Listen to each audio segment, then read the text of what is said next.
Media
సోదరులకు ధన్యవాదాలు తెలియజేస్తూ ఇవాళ నరసరావుపేట పట్టణంలో రొంచెల్ల మండలం తురుమెళ్ల గ్రామంలో చాలా దారుణం జరిగింది.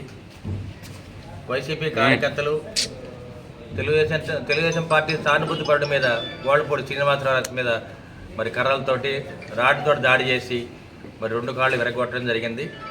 ఇది చాలా దుర్మార్గమైన చర్య.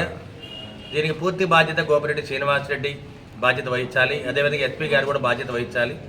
ఎందుకంటే ఎస్సీ కుటుంబం నుంచి రోజు పనికెళ్ళి కూలీనాలు చేసుకుని గోళ్ళపూడి శ్రీనివాసరావుని ఈ విధంగా దారుణంగా మరి హత్యా ప్రయత్నం చేయడం అనేది చాలా దారుణం. ఇది పూర్తిగా గోపిరెడ్డి శ్రీనివాసరెడ్డి కనుసన్నల్లోనే మరి అక్కడ వ్యక్తులు తురుమెళ్ల గ్రామంలో ఉన్న ఎస్సీ వ్యక్తులు 5 కలిసి ఇతని మీద దాడి చేయడం జరిగింది.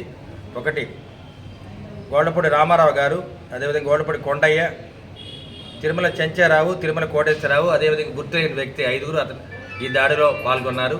అదేవిధంగా దాడికి ప్రోత్సహించిన వ్యక్తులు అక్కడున్న సర్పంచ్ గాజుల మాణిక్యరావు, అదేవిధంగా చిన్నకోటేశ్వరరావు, కాటం శ్రీనివాసరావు, అదేవిధంగా కాటం నాగాంజనేయులు, వీళ్ళందరూ కూడా ఈ దుర్మార్గానికి ప్రేరేపించిన వ్యక్తులు.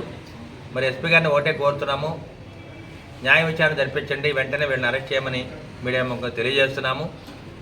వైసీపీ ప్రభుత్వం వచ్చినప్పటి నుంచి కూడా మరి తురుమెళ్ల గ్రామంలో ఎస్సీల మీద దాడులు చేస్తూ ఉన్నారు. గడిచిన 4 సంవత్సరాలు కూడా ఎన్నో దాడులు జరిగినాయి. ఎస్సీల మీద ఎన్నో కేసులు పెట్టడం జరిగింది. అదేవిధంగా మా ఎస్పీ గారిని ఇంతకుముందు కూడా చెప్పడం జరిగింది, తురుమెళ్ల గ్రామం కానీ అలవాల గ్రామం అన్రెస్ట్ విలేజెస్ కాబట్టి వాటి మీద దృష్టి పెట్టమని ఆయన ఎన్నోసార్లు కోరడం జరిగింది. ఎస్పీ గారు దీన్ని పెడచెవిన పెట్టారు. ఇవాళ మేము ఒకటే కోరుతున్నాము, ఈ దాడి కారణం గోపిరెడ్డి శ్రీనివాసరెడ్డి గారు, అదేవిధంగా ఎస్పీ గారిని కూడా దీని మీద సత్వర న్యాయ విచారణ చేయమని కోరుతూ ఉన్నాం. ఓకే.